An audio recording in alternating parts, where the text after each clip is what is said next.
Hello viewers எல்லாருக்கும் வணக்கம். என்னடா வேற ஏதோ சேனலில் தான் இருந்தா இப்போ திடீர்னு இங்கே வந்து பேசிட்டு இருக்கான்னு கேட்டிங்கன்னா, எஸ் அந்த சேனல் எதுக்குன்னு உங்களுக்கே நல்லா தெரியும். பட் இந்த சேனல் எதுக்குன்னா முழுக்க முழுக்க ஒரு மூவி ரிவ்யூ பற்றி தாங்க நம்ம பார்க்க போகிறோம். ஸோ எந்த அளவுக்கு நீங்கள் அந்த சேனலுக்கு சப்போர்ட் பண்ணீங்களோ அதுக்கு விட ஒரு படி மேலே இந்த சேனலுக்கு சப்போர்ட் பண்ணுங்கன்னு கேட்டுக்கிறேன். ஸோ ரொம்ப லேட் பண்ண வேண்டாம், வாங்க நம்ம ரிவ்யூக்குள்ளே போயிடலாம். Welcome to the first video. December 13, 2024 என் ராஜசேகர் சாரோட இயக்கத்தில் வந்த படம் தான் மிஸ் யூ.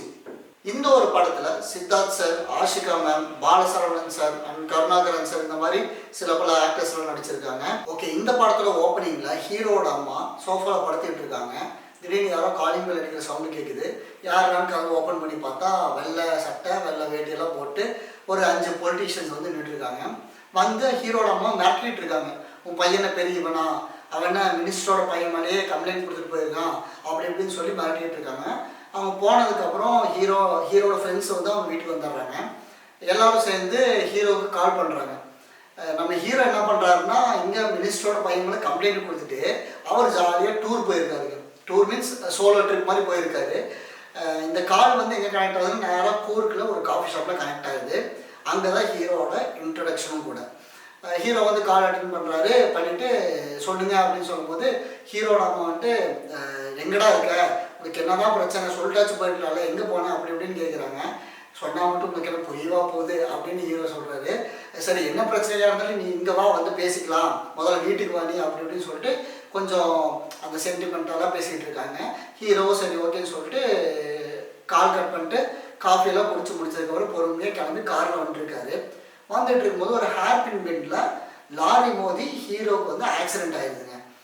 அந்த ஆக்சிடெண்ட்டில் ஹீரோவுக்கு வந்து மெமரி லாஸ் ஆகிடுது. மெமரி லாஸ் மீன்ஸ் அந்த பெர்மனன்ட் மெமரி லாஸ் அந்த மாதிரிலாம் இல்லை, ஒரு இந்த இன்டர்மீடியட் மெமரி லாஸ்ன்னு சொல்லுவாங்க. டாக்டர் வந்து அப்படி சொல்லியிருக்காரு, இன்டர்மீடியட் மெமரி லாஸ்ன்னு சொல்லி.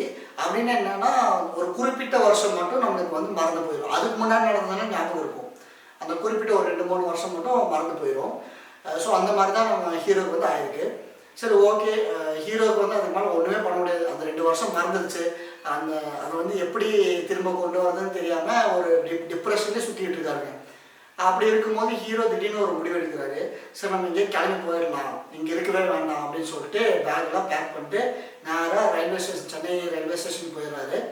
போய் பார்த்தா ஒரு கல்லில் கருணாகரன் சார் உட்காந்துருக்காரு. அவர் சும்மா அப்படியே உட்காந்து ரொம்ப லவ் ஃபெயிலியரில் இருக்கிறவங்க எப்படி ஃபீல் பண்ணிட்டு உட்காந்துருப்பாங்க அந்த மாதிரி உட்காந்துருக்காரு. நம்ம ஹீரோ வந்து பார்த்தோன்னே கண்டுபிடிச்சிடுறாரு அவருக்கு ஏதோ பிரச்சனைன்னு. நேராக போய் கருணாகரன் சார்கிட்ட, உங்களுக்கு ஏதோ பிரச்சனையா சொல்லுங்க, நான் அந்த பிரச்சனை தீர்த்து வைக்கிறேன் அப்படி இப்படின்னு சொல்லி பேசிகிட்டு இருக்காரு நம்ம ஹீரோ. அவர் என்ன பண்ணுறது, யார் என்ன பண்ணுறா அப்படின்னு சொல்லி புரியாமல், நீங்கள் யார் அப்படின்லாம் கேட்டு, சரி ஓகே இவ்வளோ கேட்குறீங்க நான் சொல்கிறேன் அப்படின்ட்டு உட்காந்து அவர் கருணாகரன் சாரோட லவ் ஃபெயிலியர் ஸ்டோரி பற்றி ஹீரோ கிட்ட சொல்லிகிட்டு இருக்காரு. சொல்லி முடிச்சதுக்கப்புறம் ஒரு 2 மணி நேரம் தாண்டி போயிடுது. போனதுக்கப்புறம் சரி ஹீரோ கிளம்பலான்னு சொல்லி எந்திரிக்கிறாரு. பார்த்தா அவருடைய ட்ரெயினும் போயிடுச்சு. போனதுக்கப்புறம் கருணாகரன் சார் கேட்குறாரு, ஐயோ உங்கள் ட்ரெயின் வேறு போயிடுச்சு, என் கதையை கேட்டு இப்போ என்ன பண்ண போகிறீங்க, எங்கே போகிறீங்க நீங்கள் அப்படின்னு கேட்கும்போது ஹீரோ வந்துட்டு, அதெல்லாம் ஒன்றும் பிரச்சனை இல்லை, நான் எங்கேயோ போகலான்னு சொல்லி தான் வந்தேன், பட் நான் போகிற ட்ரெயின் வந்து ஆல்ரெடி போயிடுச்சு, இப்போ வேறு எந்த ட்ரெயின் எங்கே போகுதோ அந்த ட்ரெயினில் நான் டிக்கெட் எடுத்து வேறு எங்கேயும் போயிடுவேன் அப்படின்னு நம்ம ஹீரோ சொல்கிறாரு. சொல்லும் போது நம்ம கருணாகரன் சார் அவருக்கு டஃப் கொடுக்குற மாதிரி, நீங்கள் வேறு எங்கேயோ தானே போகிறீங்க, அதுக்கு என் கூட வாங்க, பெங்களூருக்கு போகலாம், என் வீடு அங்கே தான் இருக்குது அப்படின்னு சொல்லிட்டு அவர் வந்து ஹெல்ப் பண்ணியிருக்காரு அவன் ஹீரோ வந்து கருணாகரன் சாருக்கு. அதனால் அதுக்கு பிராயச்சித்தமாக நீங்கள் என் கூட வந்துடுங்க, நீங்கள் ரொம்ப பெரிய ஹெல்ப் பண்ணியிருக்கீங்க அப்படின்னு சொல்லிட்டு பெங்களூர் கூப்பிட்டு போயிடுறாரு. காரில் போகிறாங்க. போய் பெங்களூர் ரீச் ஆனோடனே அங்கே அந்த சைடில் பப்ளிக் பிளேஸில் ஸ்ட்ரைக்கெலாம் நடக்கும் இல்லையா, அந்த மாதிரி லேடிஸ்லாம் வந்து ஸ்ட்ரைக் பண்ணிகிட்டு இருக்காங்க. அதில் அப்படியே நம்ம ஹீரோட ஃபேஸ் அப்படியே ஸ்லோ மோஷன் திரும்புது. பார்த்தா அங்கே ஒரு பிஜிஎம் போட்டு அங்கே வந்து ஹீரோயினோட இன்ட்ரடக்ஷன் வருது. ஹீரோயினை பார்த்து முடிச்சுட்டு அப்படியே அந்த அந்த ஃபீலிங்லேயே வந்து நேராக வீட்டுக்கு போயிடுறாரு. அந்த வீடு எப்படின்னு பார்த்தீங்கன்னா ஒரு பெரிய அப்பார்ட்மெண்ட் மாதிரி இருக்குது அந்த கருணாகரன் சாரோட வீடு. அங்கேயே தங்கிட்டு கருணாகரன் சார் ஒரு காஃபி ஷாப் வச்சுருக்காரு, அங்கேயே வேலை செஞ்சுட்டு அப்படியே இருந்துடுறாரு நம்ம ஹீரோ. மறுநாள் பார்த்தீங்கன்னா நம்ம ஹீரோயினும் அந்த அப்பார்ட்மெண்ட்டில் தான் இருக்காங்க.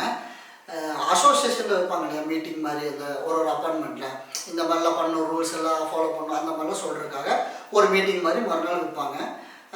வைக்கும் போது நம்ம ஹீரோயினை வந்து தனியாக காட்டணும் இல்லையா, அதுக்காக ஒரு சில கிரிஞ்சு டைலாக்ஸ்லாம் கொடுத்துருப்பாங்க.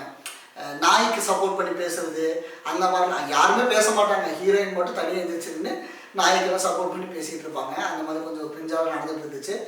ஸோ அதுக்கப்புறம் என்ன ஆகுதுன்னா, நம்ம ஹீரோக்கு அதெல்லாம் கேட்டு ரொம்ப லவ், இருந்த லவ் விட இன்னும் கொஞ்சம் எக்ஸ்ட்ரா வருதுப்பா, நாய்க்கெல்லாம் சப்போர்ட் பண்ணி பேசுகிறாங்க, நம்மளாம் கல்யாணம் பண்ண சும்மாவாக இருப்போம், நம்மளுக்கும் இன்னும் நல்லா சப்போர்ட் பண்ணிட்டுருப்பாங்க அப்படின்னு சொல்லிட்டு இன்னும் ரொம்ப லவ் ஏறிட்டே போகுது. அப்படியே போக போக நம்ம ஹீரோவும் வந்து ஹீரோயினும் வந்து நம்ம கருணாகரன் சாரோட காஃபி ஷாப்பில் தான் காஃபி குடிப்பாங்க. ஸோ ரெகுலராக அங்கே வந்துட்டு போயிட்டு இருக்கிறதுனால அப்படியே பார்த்து பார்த்து பேசி ஒரு நாள் ப்ரப்போஸும் பண்ணிடுறாரு நம்ம ஹீரோ. பண்ணோடனே அவங்க வந்து ஒரே ஒரு பதிலில் அவாய்ட் பண்ணிட்டாங்க, அக்செப்ட் பண்ணலாம், அவாய்ட் பண்ணிட்டாங்க. பண்ணதுக்கப்புறம் நம்ம ஹீரோ வந்து எப்படியாச்சும் இவங்களை லவ் பண்ணி நம்ம கல்யாணம் பண்ணிடணும், நான் வர ரொம்ப லவ் பண்ணிட்டேங்களே அப்படின்னு சொல்கிறாங்க. சொன்னதுக்கப்புறம் சரி, நம்ம கருணாகரன் சார் கூட ரொம்ப க்ளோஸ் இல்லையா நம்ம ஹீரோ இப்போது, அதனால அவர்கிட்ட ஹெல்ப் கேட்குறாங்க. கேட்கும்போது நான் அவர் என்ன சொல்கிறாருன்னா, சார் நீ ட்ரை பண்ணியிருக்க, உனக்கு எதுவுமே செட் ஆகலை, நீ நேரம் உங்கள் அப்பா அம்மா கிட்ட போய் சொல்லிடு, ஃபோட்டோவுக்கு காட்ட அவங்கள வந்து பேச சொல்லு, அப்போ எப்படி கரெக்டாக இருக்குல்ல, பெரியவங்கன்னு சொல்லி மரியாதை கொடுத்து ஏதோ பேசுவாங்களா அப்படின்னு சொல்லிட்டு ஒரு ஐடியா கொடுக்குறாரு. நம்ம ஹீரோவும் ஓகே அப்படின்னு சொல்லிட்டு அப்படியே கிளம்பி சென்னைக்கு போயிட்டு மொபைலில் ஃபோட்டோ எடுத்து அவங்க அம்மா கிட்ட ஃபஸ்ட்டு காட்டுறாங்க. காட்டினதுக்கப்புறம் அவங்க அம்மா வந்து ஃபோட்டோ பார்த்துட்டு, பொண்ணு நல்லா தான் இருக்கா, ஆனால் இந்த பொண்ணு வேணாம் அப்படிங்கிறாங்க. நம்ம ஹீரோவுக்கு வந்து ஒன்றுமே புரியல. உடனே ஹீரோட ஃப்ரெண்ட்ஸ் எல்லோரும் வராங்க. அவங்கக்கிட்ட ஃபோட்டோ காட்டும் போது பொண்ணு ஓகே தான்டா, ஆனால் உனக்கு செட் ஆகாது, வேணாம் அப்படின்றாங்க. நம்ம ஹீரோ வந்துட்டு ஒன்றுமே புரியாமல், என்னடா இப்போ தானே ஃபோட்டோ பார்த்தீங்க, ஏதோ ரொம்ப வருஷம் முன்னாடி பார்த்த மாதிரி பேசியிருக்கேன்னு கேட்டால், இல்லைடா அது உனக்கு ஆக்சிடென்ட் ஆச்சுல்ல, அந்த இடையில வந்து இந்த பொண்ணு பார்க்குறதுக்கு உன்னை கூப்பிட்டு போனோம், பட் நீ வந்து அந்த பொண்ணை பிடிக்கலன்னு சொல்லிட்ட, பிடிக்கலன்னு சொன்ன பொண்ணு எப்படா மறுபடியும் கல்யாணம் பண்ணிக்கோ அப்படி இப்படிலாம். ஃப்ரெண்ட்ஸ் யாருன்னா அந்த நம்ம பாலசரவணன் சார் அவங்களாம் வந்து நம்ம ஹீரோட ஃப்ரெண்ட்ஸு இப்படிலாம் சொல்கிறாங்க. சொன்னதுக்கப்புறம் அந்த இடத்துல ஒரு ட்விஸ்ட் என்ன நடக்குதுன்னா, ஸ்ட்ரேஞ்சர் ஒருத்தர் வந்து கேமியோ பண்ணியிருப்பார், ஒரு ஆல்பம் எடுத்துகிட்டு வருவார் வீட்டுக்குள்ளே. சார் உங்களுக்கு நீங்கள் ரொம்ப நாளாக கேட்டிருந்தீங்க ஆல்பம், இப்போ தான் ரெடியாக இருக்குது சாரி அப்படின்னு சொல்லிட்டு ஆல்பம் கொடுக்குறாரு. அந்த ஆல்பம் ஓப்பன் பண்ணி பார்த்தா நம்ம ஹீரோவுக்கு வந்து ஆல்ரெடி கல்யாணம் ஆகிருக்குங்க. அந்த 2 வருஷத்தில் மெமரி லாஸ் ஆச்சு இல்லையா, அந்த 2 வருஷத்தில் கல்யாணம் ஆகிருக்கு. அது ஃபஸ்ட்டு ட்விஸ்ட்டு. 2வது ட்விஸ்ட் என்னன்னு பார்த்தா, அந்த கல்யாணம் பண்ண பொண்ணு தான் நம்ம ஹீரோ வந்து இப்போது பெங்களூரில் ஃபாலோ பண்ணிட்டு இருக்கிற பொண்ணு. ஓகேங்களா, அந்த மாதிரி ஒரு சுச்சுவேஷன் வந்துருக்காரு. ரொம்ப சீரியஸான பிஜிஎம்லாம் போட்டு அப்படியே ஹீரோ அந்த ஆல்பம்லேயே பார்த்துட்டு இருக்காரு. உடனே இன்டர்வல், அந்த இன்டர்வலை முடித்து நம்ம ஹீரோ வந்து பெங்களூர் கிளம்புறாரு. கிளம்பி போய் அந்த ஹீரோயினை பார்த்து சாரி, ஆக்சுவலாக என்ன நடந்துச்சு ஃப்ளாஷ்பேக்லாம் அவங்க சொல்லுவாங்க, நான் எல்லாத்தையும் இங்கேயே சொல்லிட்டேன்னா நல்லா இருக்காது. பெங்களூருக்கு போயிட்டு சாரி இந்த மாதிரி நடந்துச்சுன்னு சொன்னாங்க, என் ஃப்ரெண்ட்ஸ் இப்போ தான் சொன்னாங்க, என்னை மன்னிச்சிருங்க அப்படி இப்படிலாம் சொல்லிட்டு ரொம்ப ரொம்ப அழுது அந்த மாதிரிலாம் பண்ணியிருக்காரு ஹீரோ. அப்படி பண்ணும்போது ஹீரோயின் வந்து அப்பவும் ஒத்துக்கல, இல்லை நம்மளுக்கு செட் ஆகாது அப்படி இப்படின்னு சொல்லிடுவாங்க. சொன்னதுக்கப்புறம் நான் சொன்னேன் ஸ்டார்டிங்கில் அந்த பொலிட்டீஷியன்ஸ் வருவாங்கன்னு, அது வந்து அது தனியாக ஒரு கதையாக வரும். அந்த கதை வந்து நேராக கோர்ட்டுக்கு போகுது. நம்ம ஹீரோ வந்து அந்த கேஸ் எடுத்து நடத்துவார், ஒரு ஆக்சிடென்ட் கேஸ்ன்னு சொல்லுவாங்க. பட் அந்த மினிஸ்டரோட பையன் வந்து ஒரு டெலிவரி பாய் வந்து அடிச்சே கொலை பண்ணியிருப்பார். அது வந்து கொலை இல்லை ஆக்சிடென்ட் கேஸ்ன்னு சொல்லி நியூஸ்லலாம் வந்திருக்கும். பட் அது வந்து இல்லை, அது உண்மையாகவே கொலை தான் அப்படின்னு சொல்லி நம்ம ஹீரோ வந்து போராடிட்டு இருப்பார். ஆக்சுவலாக சிம்பிளாக சொல்ல போனால் நம்ம இந்தியன் 2ஓட கதை இருக்கு இல்லையா, அதில் அப்படியே மாறாமல் நம்ம மிஸ்யூ படத்தில் சித்தார்த் சார் வந்து அப்படி நடிச்சிருக்காரு. ஆக்சுவலாக இதுக்கு வந்து மிஸ்யூன்னு வச்சிருக்க வேணாம், இந்தியன் 3ன்னு வச்சிருக்கலாம். அந்த மாதிரி நேர்மைக்காக போராடுறேன், தர்மத்துக்காக போராடுறேன்னு சொல்லிட்டு இந்த படத்துல அப்படி இதை பண்ணிட்டு இருக்காரு. அந்த இது இன்னும் போகல போல இந்த படத்தில், அதெல்லாம் அப்படியே இருக்காது. அப்படிலாம் பண்ணிட்டு ஹீரோயினும் வந்து அதுக்கெல்லாம் சப்போர்ட் பண்ணிட்டு இருக்காங்க. அது எண்டிங்கில் எப்படி போகுதுன்னா, கோர்ட்டில் கேஸ்லாம் போயிடுது. போனதுக்கப்புறம் அந்த கோர்ட் கேஸ் வந்து யாருக்கு சாதகமாக வருது, இவங்க வந்து கடைசியில் ஹீரோவும் ஹீரோயினும் வந்து ஒன்று சேர்ந்தாங்களா இல்லை பிரிஞ்சிட்டாங்களா அப்படின்னு சொல்கிறது தான் இந்த படத்தோட முழு கதையாக இருக்குது. இந்த கதையோட ப்ளஸ் என்னென்னா, நான் இன்னொரு விஷயம் சொல்லிடுறேன். நான் ஃபஸ்ட் ஷோ இன்றைக்கி போயிருந்தேன். போகும்போது அந்த தேட்டரில் மொத்தம் 280 சீட்ஸ். அந்த சீட்டில் 279 சீட்டு காலியாக இருக்குது. நான் ஒருத்த மட்டும் தான் அந்த சீட்டில் உட்காந்து அந்த தேட்டரே எனக்காக தான் அந்த ஷோ ஓட்டின மாதிரி இருந்துச்சு. அப்படி உட்காந்து நான் பார்த்துட்டு இருந்தேன். இதில் வச்சு தெரிஞ்சுக்கோங்க படம் எப்படி இருக்குன்னு. ஸோ எதுக்கு மேலே சொல்லணும்னா இந்த படத்தோட நெகட்டிவிட்டி சொல்லப்போனால் கதையில் வந்து கொஞ்சம் டிஃப்ரென்ஸ் ஏதாச்சும் பண்ணியிருக்கலாம், மாற்றத்தை ஏற்படுத்தியிருக்கலாம். ஏதோ ஒரு எப்படி சொல்கிறது, ஏதோ இந்த சீனில் வைக்கணுமே அப்படிங்கிறதுக்காக வச்சுருக்காங்க. அந்த கதைக்கு அது தேவையில்லை. ஆக்சுவலாக இந்த கதையில் வந்து நம்ம சித்தார்த் சார் வந்து ஒரு டேரக்டர் கேரக்டர் தான் கொடுத்துருக்காங்க. பட் அந்த டேரக்டர் அப்படிங்கிற ஒரு கேரக்டரையே மறந்து வேறு ஏதோ அந்த கொலை பண்ணுறது கண்டுபிடிக்கிறது, அப்புறம் இவர் வந்து லவ் ப்ரப்போஸ் பண்ணுறது அதெல்லாம் வந்து பண்ணிகிட்டு இருக்காங்க.